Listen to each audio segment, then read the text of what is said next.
왕상 16장 말씀을 통하여 각각 비슷한 주제 세 가지 살펴보기를 원합니다. 첫 번째, 이 왕상 16장 말씀을 통하여 우리에게 주시는 귀한 말씀은 하나님께서 참고 기다리신다는 것입니다. 다른 말로 바꾸면 하나님께서 끝까지 인내하면서 기다리고 또 기다린다 하는 것을 알 수 있는데요. 죄로 말미암아 물들어 있는 이 세상을 하나님께서 심판하실 때 그냥 한꺼번에 일순간에 그렇게 결정하셔서 하시는 것이 아니고 우리 사람에게 시간을 주고 회개할 기회를 주고 또 미리 경고도 하고 하나님의 사람도 보내고 그렇게 한다는 것입니다. 북쪽 이스라엘 사람들을 완전히 버리신 것이 아니고요. 그들이 결국 하나님 앞에 돌아와서 하나님의 귀한 자녀로 쓰임 받기를 하나님께서 원하셨습니다. 그것이 오늘 본문에 잘 나와 있는데 문제는 사람에게 있고 사람이 하나님에게 돌아오지 않고 이 북쪽 이스라엘이 영원토록 멸망을 당하게 되는데요. 2절 말씀에 가면은 거기에 이 바사라는 사람이 등장을 합니다. 바사.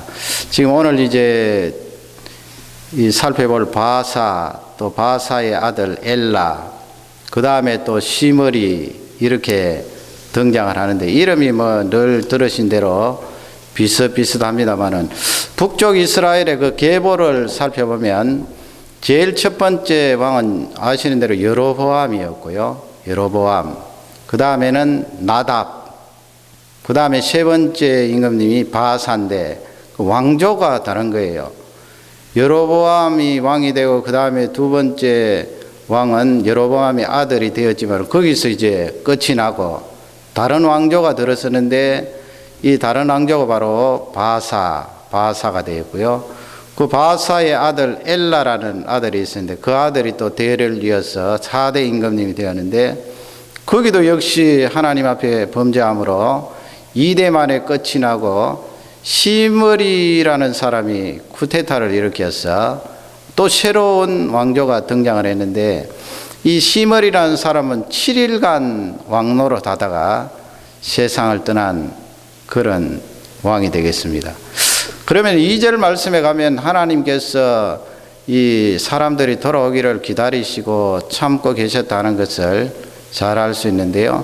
2절에 그 바사를 향하여서 하나님께서 말씀을 주시기를 내가 너를 이 잿더미에서 높였다 그런 말씀을 사용하고 있습니다.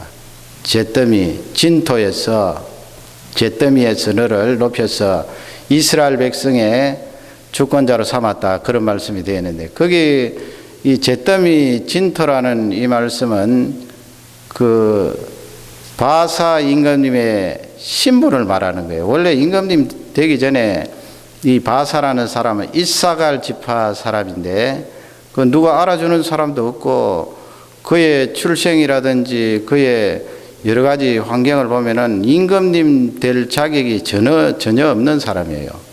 그럼에도 불구하고 하나님께서 그를 이 잿더미 가운데서 끄집어내셔서 북쪽 이스라엘의 왕으로 삼으셨다 하는 그런 말씀인데 여러분 이 여로보암 임금님은 잘 아시는 대로 백성들의 지지를 받고 임금님이 된 사람 아니에요. 남쪽에는 솔로몬의 아들 르호보암이 그 대를 이어서 임금님이 되려고 하는데 북쪽에 사는 10지파가 그 르호보암을 따르지 않고 자기들이 원하는 왕을 세웠는데 그 왕이 바로 여로보암이에요. 그러니 이 여로보암은 사실은 힘이 있는 사람이거든요. 많은 백성들이 그를 밀어주고 요즘식으로 말하면 표를 주었다는 거예요. 하나님께서 백성들이 원하는 그 여로보암을 세우도록 그냥 두셨는데 이 여로보암이 문제는 하나님의 길을 떠나서 자기 마음대로 정치를 하고 이스라엘 백성들에게 우상을 섬기도록 그렇게 한 장본인이 되었거든요. 그래서 하나님께서 생각하시기를 야 이번에는 백성들이 원하는 그런 사람, 백성들의 지지를 받는 사람을 왕으로 세울 것이 아니고 아주 이름도 없고 빛도 없는 그런 사람 뽑아서 세우면은 틀림없이 나의 은혜를 알 것이다. 그렇게 생각하신 거예요. 물론 여러분 하나님께서 전지하시니까 모든 것을 다 아시지만은 하나님의 그 마음이 그렇다는 거예요. 우리 사람이 죄 짓고 계속해서 나아가면 하나님이 심판하셔야 되니까 저렇게 도탄에 빠져 있는 북쪽 이스라엘 사람을 혹시라도 건질 수 있는 사람, 여로보암과 반대되는 사람, 백성들의 지지도 없고 기반도 없는 그런 사람을 이사갈 지파에서 끄집어낸 거예요. 그것이 이제 2절 말씀, 내가 너를 잿더미 가운데서 일으켜 높여서 이스라엘 백성들의 주권자로 삼았는데 그 말씀이에요. 여러분 우리 사람이 그렇지 않습니까? 환경도 시원찮고 가진 것도 없고 남들이 나를 지지해 주지도 않고 재능도 없고 그런 상황 가운데 하나님께서 나를 끄집어 일으켜서 높은 자리에 세우면은 사람이 하나님의 은혜를 생각하잖아요. 일반적으로 우리가 생각하기를 하나님 아버지 나는 전혀 배경이 없는 사람인데 이렇게 높은 자리에 하나님이 올려주셨습니다. 하나님을 찬양하고 하나님의 은혜를 알 법도 한데 이 바사라는 사람은 전혀 달랐어요. 그것이 바로 2절 하반절로 해서 3절 4절 내려가면서 하나님께서 말씀을 주셨는데 하나님의 은혜를 생각하고 갚기는커녕 도리어 여로보암의 길을 따라서 악을 행한 그런 사람이에요. 1절 말씀에 가니까 하나님께서 그런 바사를 향하여서 선지자를 파송하지요. 그 하나니라는 사람의 아들인데 예후예요. 예후. 나중에 예후라는 사람이 등장을 하는데 여기서 나오는 예후는 선지자예요.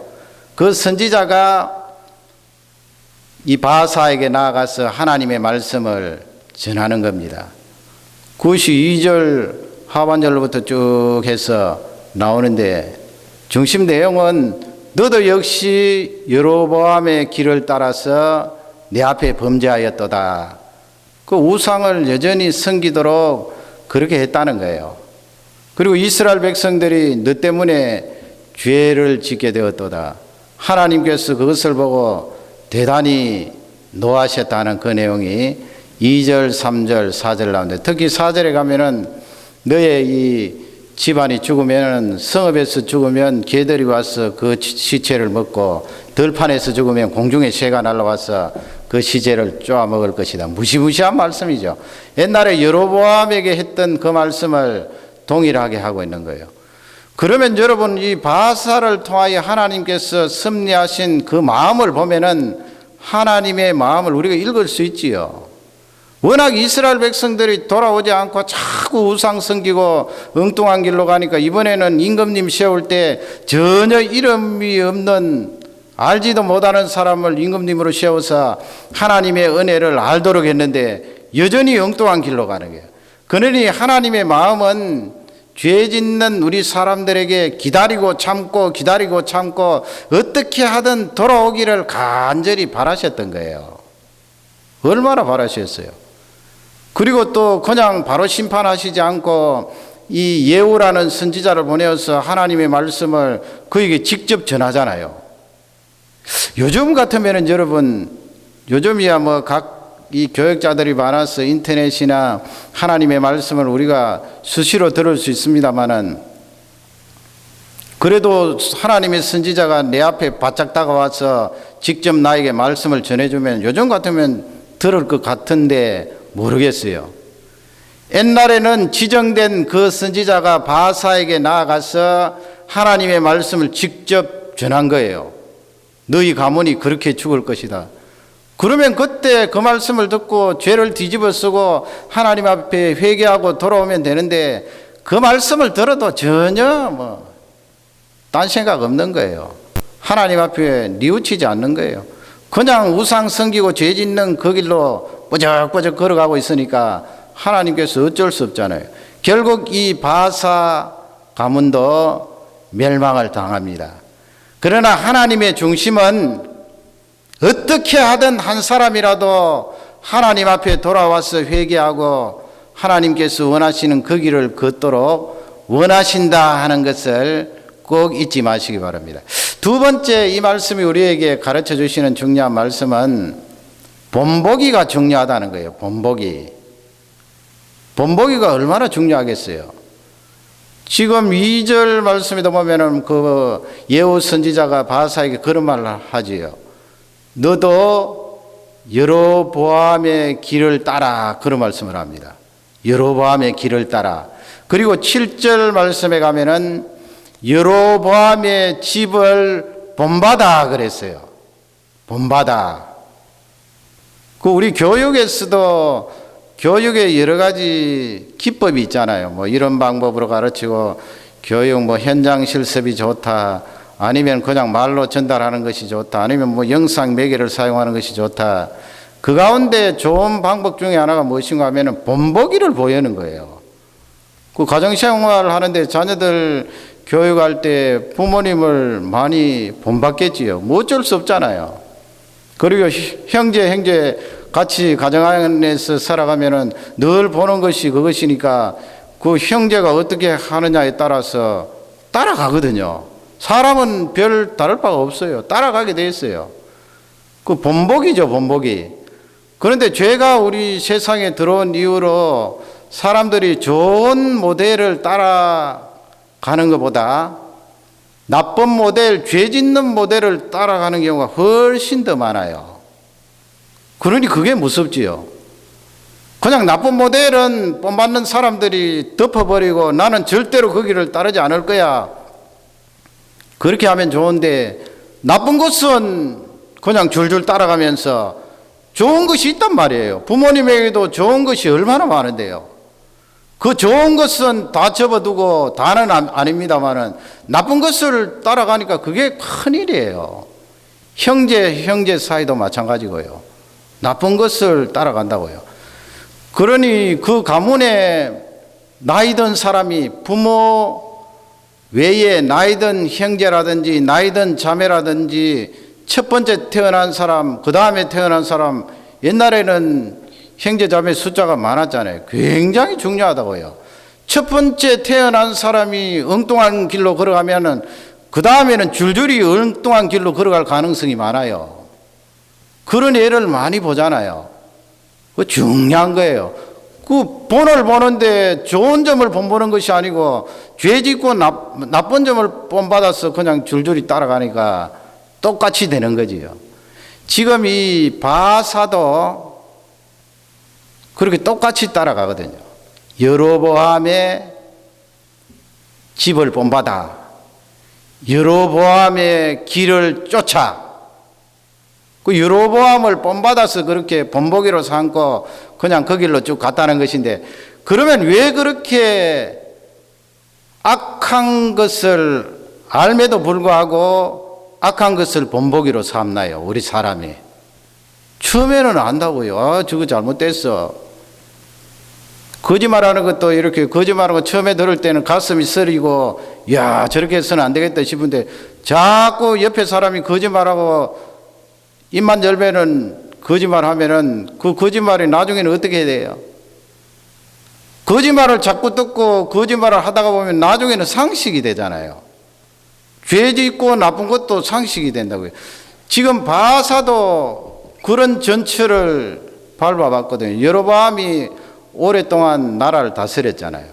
그리고 단과 브엘세바에 우상을 만들어 놓고 이스라엘, 북쪽 이스라엘 사람들이 그쪽에 가서 제사를 지내게 했는데 그게 1, 2년도 아니고 수년 동안, 수십 년 동안 그렇게 해내려 왔으니까 그게 상식이 되었잖아요. 하나님 앞에 우상 섬기는 것이 잘못됐다는 것을 희미하게 아는데, 그러나 세월이 많이 흘러서 지금까지 와서 그것이 상식이 되어서 굳어져 버렸어요. 굳어져 버린 상황 가운데 깨어내려고 하니까 안 되는 거예요. 그런데 참 이 말씀이 주는 깜짝 놀랄 사실은 한번 들어보시기 바랍니다. 여로보암이 북쪽 이스라엘의 임금님이 될 때 물론 백성들의 지지를 받아서 임금님이 되었습니다마는 원래는 배신한 거예요.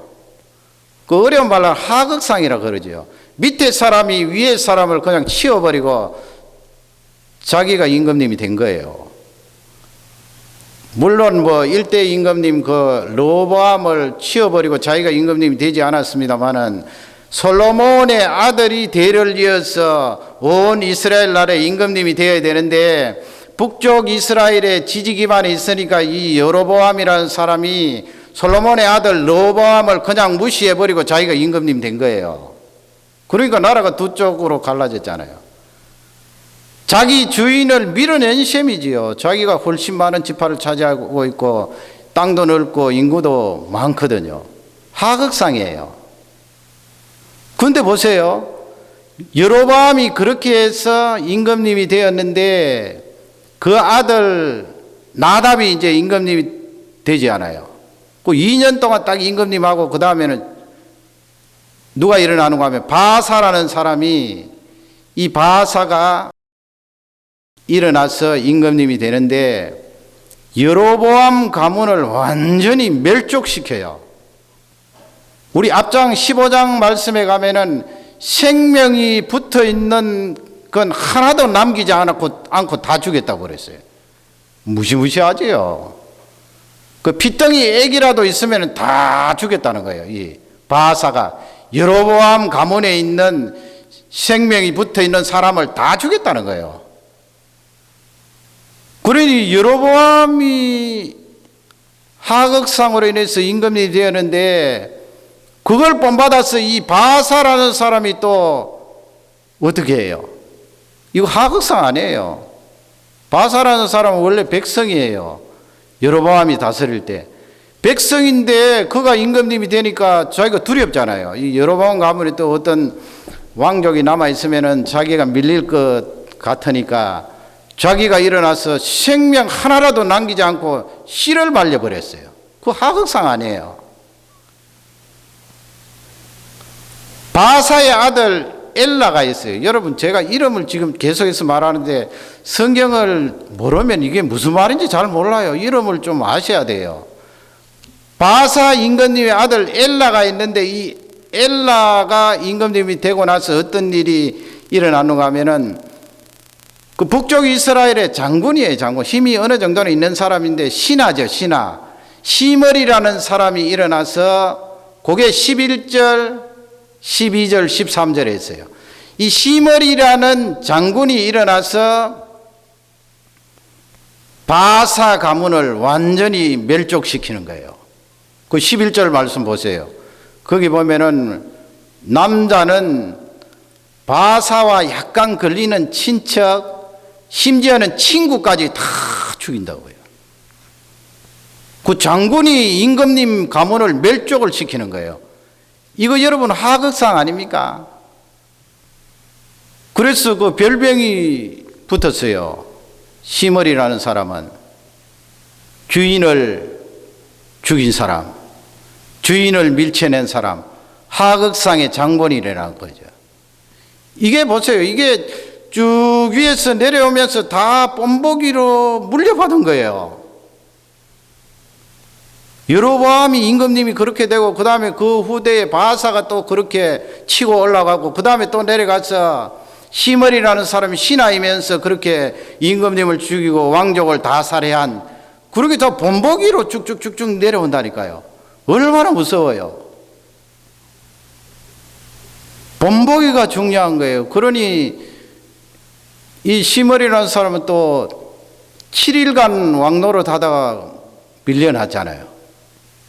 그러니 나라가 어떻게 되겠어요? 나라가 엉망진창이 되는 거지요.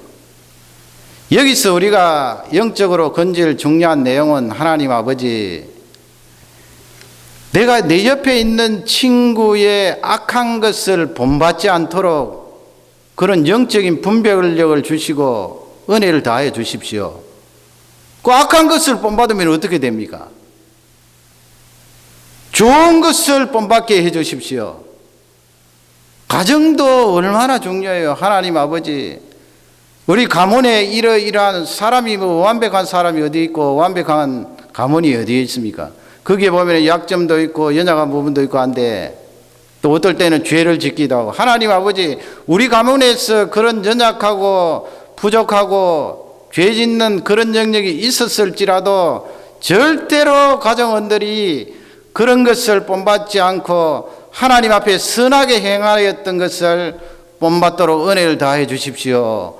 기도하는 일이 그토록 중요해요. 자녀들 위해서도 철저히 그렇게 기도해야 돼요. 여러분, 우리 자녀들 바깥에 내놓으면 24시간 따라다닐 수도 없고 어떻게 감시할래요? 감시 못하거든요.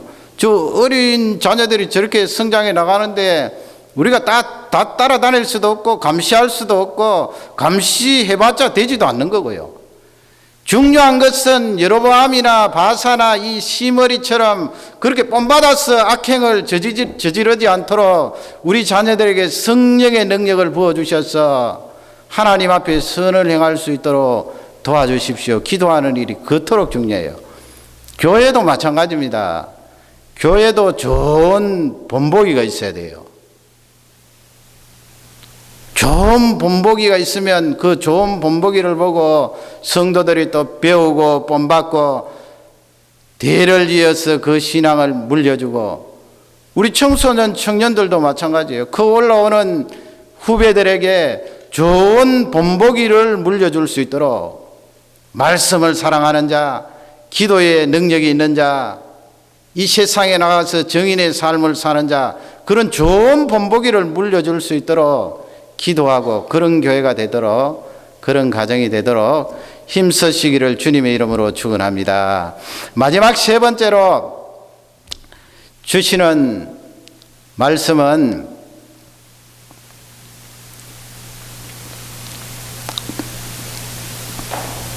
이 바사 가문을 통하여서 바사의 아들이 엘라이고 시므리라는 사람이 일어나서 바사의 가문을 멸족시키는데, 세 번째 주시는 중요한 메시지는 하나님의 도구로 쓰인다는 것이 뭐냐는 거예요. 베슬 아닙니까? 베슬. 하나님 아버지, 내가 하나님의 도구가 되기를 원합니다. 하나님의 그릇이 되기를 원합니다. 그 우리 중요한 기도 제목 아니에요? 하나님의 그릇, 하나님의 도구. 그러면 본문을 가만히 보면은 이 사람들이 하나님의 그릇으로 쓰이고 있구나 하는 그런 오해가 생길 수가 있어요. 왜냐하면은 하나님께서 선지자를 통하여 여로보암 가문에도 그렇게 심판을 경고하셨고 바사의 가문도 경고하셨고 쭉 그렇게 경고하셨는데, 사람들이 일어나서 그 하나님 말씀대로 그대로 처단을 하잖아요. 멸족을 시키잖아요. 그 바사라는 사람은 여로보암 가문을 멸족시키고, 또 시므리라는 사람은 이 바사의 가문을 멸족시키고, 그러면 이 바사나 시므리가 하나님의 도구입니까? 하나님의 도구예요. 하나님의 쓰임받는 베슬입니까? 하나님의 쓰임받는 베슬이다 하면 안 되겠지요. 오늘 말씀을 가만히 보면은 이 시므리도 하나님의 쓰임받는 도구로 바사 가문을 멸족시킨 거 아니에요. 그게 몇 절에 있는가 하면 18절 말씀인데, 이제 이 시므리가 임금님을 살해하고 왕이 되었다는 소문이 쫙 북쪽 이스라엘에 깔리니까 북쪽 이스라엘에 또 다른 장군이 있었는데 그가 누군가 하면 오므리라는 사람이에요. 오므라이스가 아니고요. 오므리. 시므리, 오므리 비슷한데 오므리라는 사람, 이 군대 장관이 백성들을 모아서 시므리가 있는 그 왕궁을 포위했어요. 불과 며칠 사이에. 포위하니까 시므리가 성벽 위에 올라가 보니까 포위는 당하였고 이길 자신이 없거든요. 그러니까 18절 말씀에 가면 이 시므리가 왕궁 안으로 들어가서 뭘 했어요? 불을 질러버렸다고요. 자기는 그 속에 있고, 그러니까 불타 죽은 거예요. 자살한 거예요. 그러면 이 시므리를 보고 시므리가 바사의 가문을 멸족시킨 거, 그것 하나님의 말씀이 이루어지는데 귀한 도구로 쓰임받았다, 그렇게 말할 수 없는 거예요. 왜 그렇게 말할 수 없는가 하면 시므리가 죽는 그 장면을 보면은 이 사람은 하나님의 도구로 쓰임 받은 게 아니에요. 뭐로 바사의 가문을 멸족시켰어요? 자기 욕심이에요. 자기 욕심. 이 사람은 얼마나 못된 사람이에요. 아니, 자기가 포위 당하였으면은 자기만 죽으면 되잖아요. 근데 왕궁에 불을 지르고 그 속에 사람들도 있었을 거예요. 틀림없이. 그리고 자기도 죽고. 그러니까 이 사람은 나도 죽고 당신도 죽고 그런 사람이에요. 그 얼마나 못된 사람이에요. 그리고 죽으면 자기 혼자 죽지 왜 왕궁에다 불을 질러서 그 옛날에 궁을 지으려면 얼마나 힘드는데요. 쓸데없이 왕궁에 불을 질러서 다 태워버리고 자기 못 먹는 밥에 재 뿌리는 식으로 같이 죽었거든요.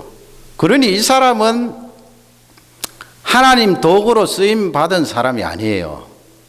그리고 앞쪽에 바사라는 사람이 선지자의 예언대로 여로보암 가문을 멸족시켰는데 그 사람도 하나님 앞에 쓰임 받은 도구가 아니에요. 왜냐하면 하나님 앞에 쓰임 받은 도구라면 그렇게 하지 않았어요. 여로보암 가문이 왜 이렇게 멸망을 당하는가 그것을 정확하게 파악하고 그 다음에는 여로보암이 행하였던 그 악한 우상 숭배를 버리고 떠났어야 해요. 그러나 이 바사도 여전히 여로보암 길을 따랐잖아요. 그러니까 이 사람도 하나님의 도구가 아닌 거예요. 그러면 하나님의 도구로서 귀하게 쓰임 받으려면 내 욕심이 아니에요. 지금 바사나 시므리는 자기가 힘을 잡고 임금이 되겠다고 하는 자기 욕심이에요.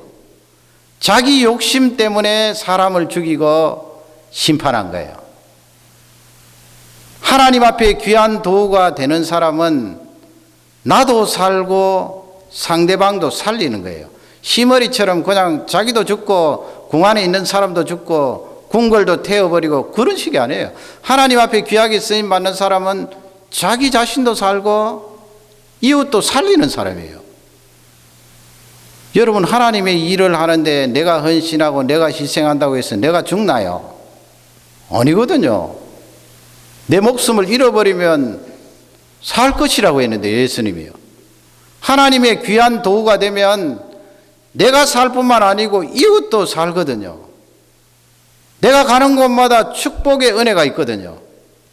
그러니 여러분, 우리가 얼마나 중요한 기도 제목을 가질 수가 있습니까? 하나님, 나는 내 욕심으로 하나님의 일을 빙자하는 사람이 아니고 내 욕심을 빼버린 하나님의 순수한 그 말씀대로 일하는 사람이 되게 해주십시오. 그리고 내가 하나님의 그 도구가 될 때 사람을 살리는 사람이 되게 해주십시오. 어떤 사람은 그래요. 가룟 유다가 그렇게 예수님을 팔지 않았으면 예수님이 어떻게 십자가를 지셨겠나. 그러므로 가룟 유다가 그 예수님 십자가 지시는데 중요한 다리 역할을 했기 때문에 그 사람 천당 갔을 것이다 그랬는데 천만의 말씀이에요. 예수님이 그 사람을 보고 너 이 세상에 태어나지 않았으면 좋았을 뻔하였다 그런 말씀을 하지 않았어요. 그 사람은요, 자기 욕심에 따라 예수님을 판 거예요. 돈 받고요. 예수님을 배반하고요. 그 사람은 하나님의 도구가 아니에요. 하나님의 쓰임받은 사람이 아니에요. 그 유다도 비슷하잖아요. 다른 사람하고 같이 죽지는 않았지만 나중엔 자기 스스로 자살해버리고 어디 하나님의 쓰임받은 사람이 그런 사람이에요. 그런 말을 하면 그 사람은 성경 성자도 모르는 사람이에요. 하나님의 쓰임을 받은 사람이 아니에요. 출애굽기 32장에 보면 거기에 모세가 산에 올라가서 오래 금식하고 하나님의 말씀을 받고 있을 때 산 아래쪽에서 아론과 함께 이스라엘 백성들이 뭘 만들었잖아요.